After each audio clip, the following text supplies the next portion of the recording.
As we get closer to the start of the 2022 NFL season, could we see our first non-quarterback MVP in many, many years? And could that person be a member of the Los Angeles Rams? You are Locked On Rams, your daily Los Angeles Rams podcast. Part of the Locked On Podcast Network, your team every day.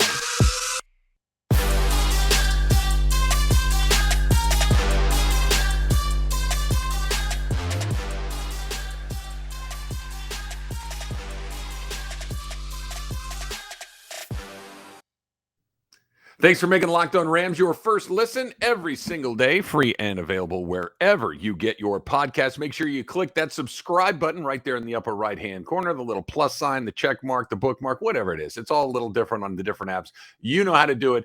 Go ahead and do it. And make sure you check out Locked On Rams on YouTube as well, so you can look at me while we have these wonderful conversations about what's going on with your favorite team, the LA Rams. All right, my name is Travis Rogers. I host the Rams pregame show and postgame show on their flagship station, ESPN 710, right here in Los Angeles. And we're getting ready for a Super Bowl defense coming up here in the 2022 season. And last season, a lot of things went right for the Rams. And one of those things was Cooper Kupp having an unbelievable year, winning the Triple Crown for wide receiving. We'll get to that in just a couple of seconds. I want to also, on today's pod, talk a little bit about what Todd Gurley meant to this team. That Todd Gurley has not played football in a while, and I saw something online about him that kind of bummed me out a little bit. So I want to get into that a little bit later on. Plus, Andrew Whitworth gave an interview with a magazine, a non-football magazine, and was talking about the culture in the Rams. And I think it is kind of the evolution of where the league is going. And I think the Rams are way ahead on that. That's coming up in just a little bit. But first, let's get right to it. Last season, Cooper Kupp won the Triple Crown of wide receiving, right? He led the league in catches, 145. They played 17 games, 145 catches. You kidding me? He had nearly 2,000 yards receiving. That would be 1,947 yards. Again, in 17 games, bonkers. And he had 16 touchdowns, which also led the league. 16 touchdowns, nearly 2,000 yards, and 145 catches along the way. He was named the Offensive Player of the Year.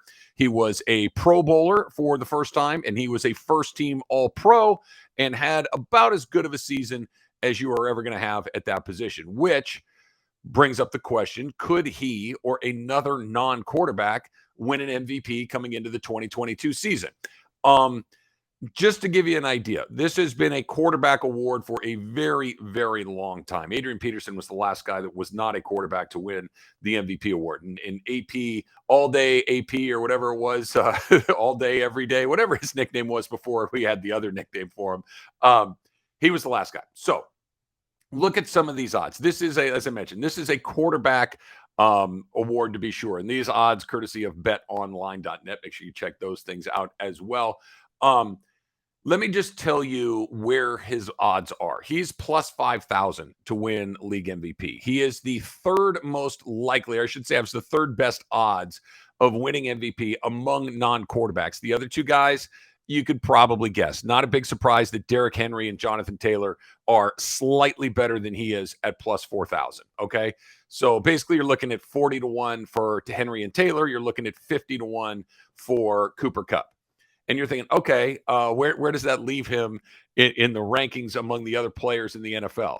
Let's just say that he shares the same odds. Cooper Kupp, as an MVP candidate going into the season, has the same odds as Trevor Lawrence, Jalen Hurts, and everybody's favorite quarterback that never does anything good, Kirk Cousins. Okay, so while Cooper Kupp is coming off the best season we've seen a wide receiver have in a long time, 445 catches, 1,947 yards, 16 touchdowns, his odds or his chances of winning the MVP, according to the odds makers, are the same as Jalen Hurts, who, as far as I can tell, is average on his best day. Trevor Lawrence, who was the number one pick in the draft, but who knows what he is exactly, right? That this is a guy that had arguably the worst NFL coach of all time in Urban Meyer for most of his season last year. So who knows whether or not he can play? I don't think anybody else does either.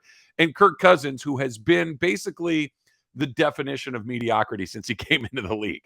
So the answer to the question, could he win MVP? No.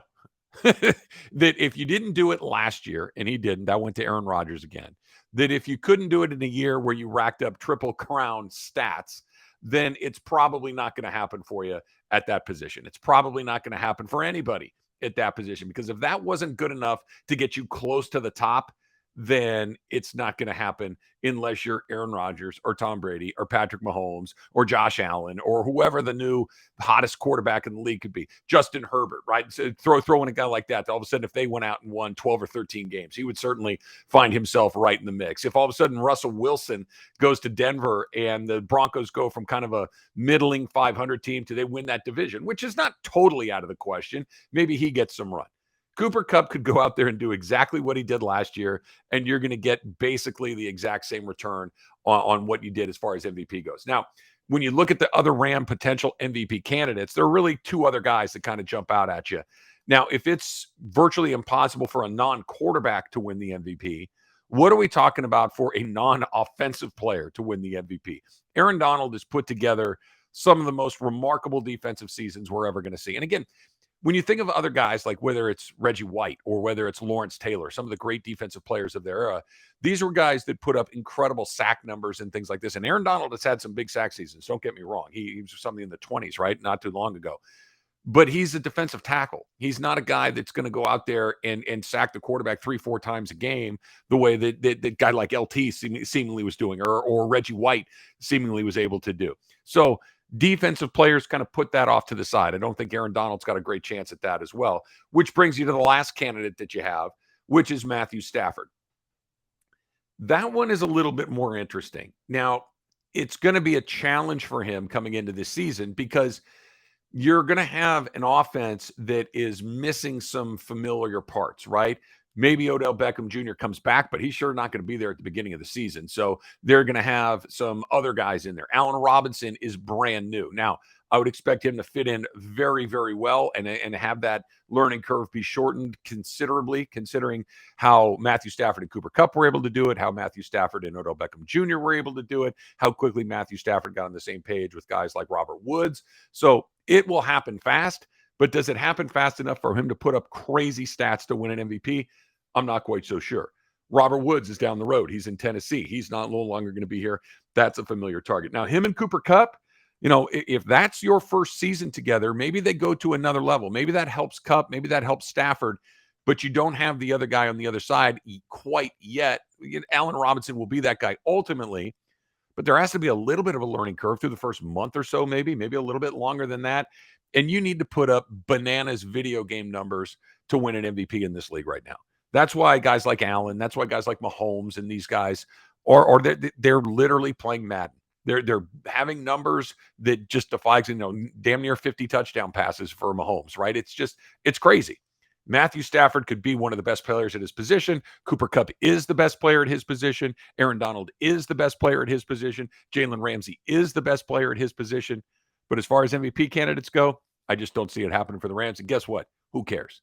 Right? Maybe some of those guys would like to win those awards individually, and I'm sure it would be an incredible accomplishment. But the Rams win the Super Bowl. They're one of the teams that are most favored to go back and win the Super Bowl again. I think that's probably what is far more important to them than winning some MVP awards along the way. Okay, want to get into something that Andrew Whitworth was talking about, that the Rams have a little bit of an advantage on some of these other teams in the NFL. I don't even think the other teams know what's going on inside the Rams building. That's coming up next. But first, let's talk about Shady Rays, okay? Sunglasses. Shady Rays is an independent sunglass company that gives you all of the features of the super expensive one, $200 sunglasses, for just a fraction of that price. It means all the good stuff: polarized lenses, well-constructed durable frames, and premium high-end finishes. And this is my favorite part about Shady Rays. Not only look good, not only are they stylish and everything else, but if you lose them, if you break them, they'll replace them. They will send you a brand new pair if you lose them, no matter what happened. So give them a try. And if you don't love them, you don't have to pay anything. It's as simple as that. Plus, 10 meals are donated to fight hunger in America when you shop with Shady Rays exclusively for our listeners. So here's how you do it. ShadyRays.com. Use the code LOCKEDON to get 50% off 2 or more pair of polarized sunglasses. That's the code LOCKEDON for the best deal of the season. 50% off 2 or more pairs of Shady Rays sunglasses, backed by over 150,000 verified 5-star reviews. Thanks for making Locked On Rams your first listen every day. Now for a very big announcement. We have some very cool stuff coming up for the NFL draft at the end of the month. Starting on Thursday, April 28th, you're going to want to tune in to Locked On NFL Draft's live coverage of the 2022 draft with all 3 days of real-time analysis from our extensive lineup of experts and insiders. And for those of you dying to know who your team might take, catch Odyssey and Locked On NFL's mock draft special, hosted by Brian Peacock and former scout Matt Williamson of the Peacock and Williamson NFL show, all week leading up to the first pick. Here's how you do it, right? Locked On NFL Draft, Locked On NFL Draft YouTube page. That's where you find that. That's coming up April 28th. That's 4 o'clock Pacific. April 29th at 3:30 for Pacific. And then the final day of the draft on April 30th. Get started early, 8:30 in the morning. The Odyssey NFL mock draft, you can find it on the NFL Draft podcast feed, the Odyssey podcast feed, April 28th through the 22nd and the 25th. You can check that out as well. So the Rams are Super Bowl champions. The Rams have been the kind of the model of consistency, of success, of how to turn your franchise around in a relatively short period of time over the last 5-6 years with Sean McVay. They went from a team that didn't have much hope of winning games to a team that played a boring brand of football to that really wasn't a free agency destination to a team that is probably at the front of the line for all of those things. We've talked a ton about how Sean McVay is the reason behind that, how Sean McVay's attitudes and what he brought to this organization are kind of the tip of the spear on how this went down. Andrew Whitworth was doing an interview with Inc. magazine, okay? So not a football publication, but rather business and management and strategies and things like this. And I think this is an incredibly important quote, and I think it illuminates how much different the Rams are than some of these other organizations around the NFL. And they're really ahead of the curve relative to some other teams. Here's the quote. This is Andrew Whitworth in an interview with Inc.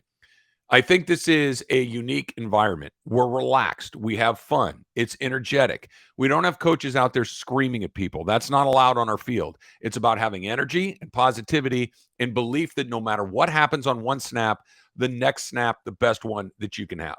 Okay, let's put that aside for just 1 second. And let's talk about, in your mind's eye, in most people's mind's eye, in what you've seen on television, what you've seen in movies, what you've read in magazines and on the internet, what is the prototypical NFL head coach player relationship like?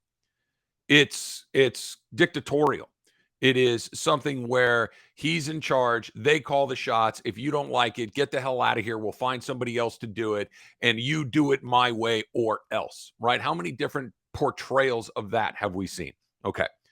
Let's talk about what we're seeing in society at large. Bear with me here. I'm making a point. What's going on right now, right? The everyone gets a trophy society, right? That participate. Hey, good try, Billy. Way to go. Wait, you struck out 6 times today, but boy, your uniform looked great, right? We've created this idea where criticism never happens, and telling someone, hey, you kind of suck at this, you might want to get better, is looked at as child abuse. Okay. So you put these two things together. You get to we're in the middle of a generation of athletes going through high school, going through college, arriving in professional sports, the NBA, Major League Baseball, the NFL. And all of a sudden you run into a coach that's old and crusty and old school and saying you are this, that, and the other thing, and you're a bum and blah, blah, blah, blah, blah. And the guy doesn't know how to respond to it because he's never heard it before. Okay, let's go to where the Rams are. Go back to that quote. Go back to what Andrew Whitworth says. I think it's a unique environment. We're relaxed. We have fun. It's energetic. We don't have coaches out there screaming at people. It's not allowed on our field. It's about having energy and positivity and the belief that no matter what happens on one snap, the next snap's the best one that you can have. That is the combination of those two schools. Old school, scream in your face, you're a bum, and new school, hey, everything's fine. Everything's going to be okay. And the Rams have kind of melded those two things together. They're going to push guys. I don't think anybody's under any misconception that Sean McVay is not in charge of what's happening there. I don't think anybody is challenging his authority on how to put together a game plan. But it's also more collaborative. It's also more positive. It's also more, hey, listen, We're not going to tear each other down. We're going to hold each other accountable. That's different. We're going to make sure that everybody's getting done what they need to get done. And if you're not going to survive here very long, because that's not how we do things. But there's not this breaking down of the guy to have him fit into the culture of the team. The culture of the team is very positive. Culture of the team is incredibly participatory, collaborative. And this stems from Sean McVay. This stems from the way he runs his coaching staff. This stems from the leaders that they have on this team, guys like Andrew Whitworth, guys like Aaron Donald, guys that come in and are able to bring guys together and teach them not just on how to throw a block or how to make a tackle or a swim move or a chop block or whatever it might be, but hey, this is how we do things around here. We're going to take care of each other. We're going to fight for each other. Look around at teams that are really successful, and nobody's been more successful than the Rams. Those environments work. It can't be gumdrops and lollipops all day, and you miss your block and the quarterback gets blindsided and gets a concussion, and that's okay. Good try. It's not that. But it's this idea of every day we're working to get a little better. Every day we're going to make sure that we have each other's backs, and not this unbelievably relentless, brutal regime of this or else. It works. It works. That old school thing that they had with Jeff Fisher. And Jeff Fisher was popular among NFL people. He's a nice guy. But it wasn't this collaborative environment. It wasn't this idea where you're going to get assistants that have all these ideas and you're going to take in veteran players and take input from them. Sean McVay has cracked the code to this. And by the way, more players that are used to getting praised all the time are coming into the league. You're going to have to find a way to communicate with these guys. You're going to, because their psychology is set. And Sean McVay is incredibly nimble and flexible thinker. And I don't think you can put enough value on that. I read that quote. I was blown away by it. You think they're saying that about Bill Belichick? You think that they're saying that about some other guys around the league? And you look, and why do you think more and more teams are hiring Sean McVay guys? Why do you think more and more teams are going to an environment that is more participatory, more collaborative, less toxic than these old school, I've been in this league for 38 years and we do things like this? Yeah, okay, good luck. Good luck. And look, Bill Belichick's a crusty old man. It works. I think he's kind of the outlier to this thing. Mike Tomlin's a tough guy. But I don't think there's any question that Mike Tomlin holds his guys accountable. Mike Tomlin is tough on his guys, but there's an idea of, hey, listen, you're a member of this family, you're a member of this team. We're going to do everything we can to help you out on this. You just got to perform. And that's the environment that they need to have. And that's what the Rams have done. And that's what they're going to continue to do, because that guy, Sean McVay, understands that, I think, better than just about anybody I've seen in a very, very long time. But first, let's talk a little bit about Built Bar. Decisions. Look, maybe you work out a lot. Maybe you spend a lot of time in the gym. Maybe you go for a run. You go hike. You do all these things, right? That's good. That's very good. It's good for your health. But you got to make good decisions with your food too, right? And it's hard when you're hungry in the middle of the day and you need a little snack. You're on the road. You're at your desk. You're at home and there's a cabinet full of bad stuff. Put some good stuff in there. Built Bars, right? Covered in 100% real chocolate. They're delicious. They always make sure that they taste great first, and then they figure out how to make them good for you. For instance, 130 calories, 4 grams of sugar, 4 net carbs, 17 grams of protein. You're saying, Trav, what does all that mean? It means that it's the good stuff and not the bad stuff. Compare it to some of the other things you're snacking on, like candy bars. Bad decision. Go Built Bar. And they taste great. Me, coconut almond. That's my favorite. But maybe you're a mint brownie guy. Maybe you're a coconut guy. There's always new flavors coming out all the time. So check it out. All about the taste. All covered in 100% real chocolate. Here's how you get them. Go to Built.com. Use the promo code LOCKED15 and get 15% off of your order. That's LOCKED15 and 15% off at Built.com.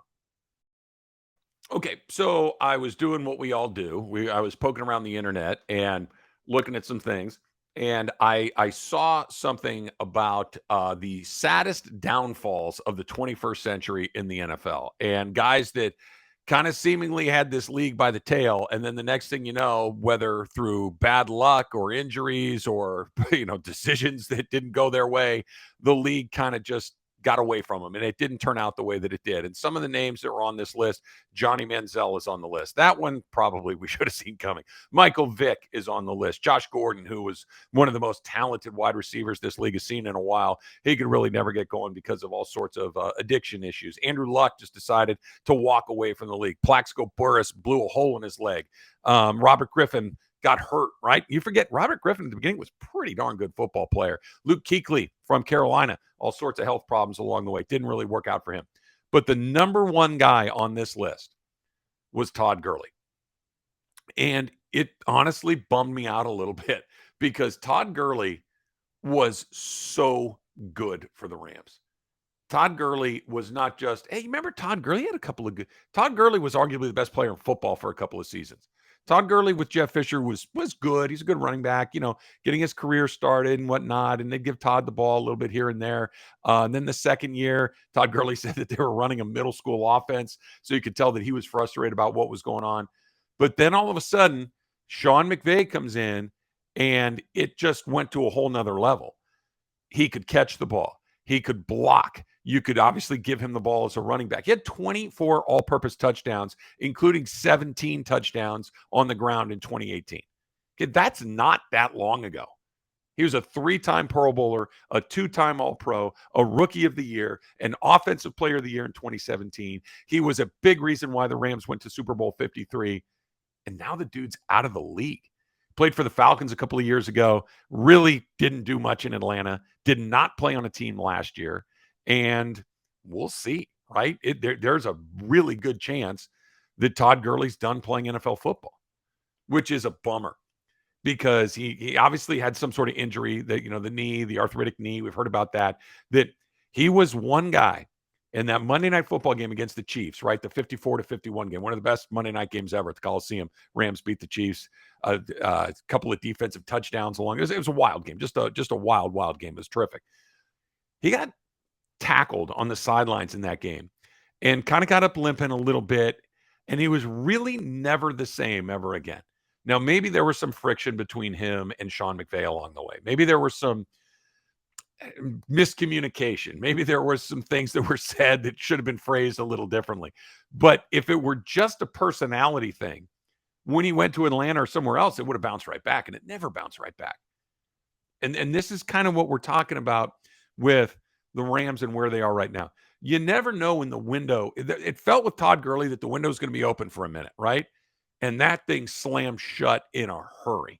It was wide open, best offensive player in the league, double threat. He could catch it. He could run it. He could block. There was no reason to ever take him off the field. You knew once you got inside the 10-yard line or so, Todd Gurley was going to punch that thing in, and then just boom, done. He just didn't have it anymore. And it happens that fast. And I miss having him as a member of the Rams because he was really good. I understand. And again, this is the brutality of this business. Much like Jared Goff, the Rams saw the writing on the, you don't have it anymore. Let's move. We got to do it. I know we just paid him a bunch of money. I know that we owe him a lot of money moving forward, but we got to get somebody else in that spot because we want to go win football games. It's just, it's a tough business. And they make tough decisions. They probably make more tough decisions than anybody else. Tough decisions on their cap, tough decisions on draft picks, and tough decisions on guys that they've invested money in that they got to move on from. They're not chasing bad. Look, I'm going to cross the streams here for a second. My guys, the Kamenetsky brothers on Locked On Lakers, I'm sure have spent a great deal of time talking about this. They're not doing what the Lakers are doing with Russell Westbrook and trying to make it. Well, look, we already owe $47 million. We got to find a way to make this. No, it's a bust. It doesn't work. Get him out. Swallow the poison pill and get ready for whatever's coming next. I understand the contract situations are very, very different, but the Rams do a thing that you almost never see in sports. When you've made a decision and it doesn't work out, move on. Don't keep trying to force it like, hey, no, we're going to make it. Jared Goff is going to be good. No, it's not good enough. Yeah, but you just paid him $100 million. I understand. Didn't work out exactly like that. We're going to move forward. And they did the same thing with Todd Gurley. But seeing that list of all those names and that Gurley was on the top, that was a bummer. Todd Gurley was about as good of an NFL player for about 2 or 3 years as you're going to see. And the window was open with him, and then it closed quickly for him. Now, the Rams kept it open because they got 99. They went out and got some other quarterbacks, and they got that guy on the sidelines making decisions. That keeps it open a little bit longer. But thanks for all the wonderful memories, Todd Gurley, along the way. But damn, that ended fast.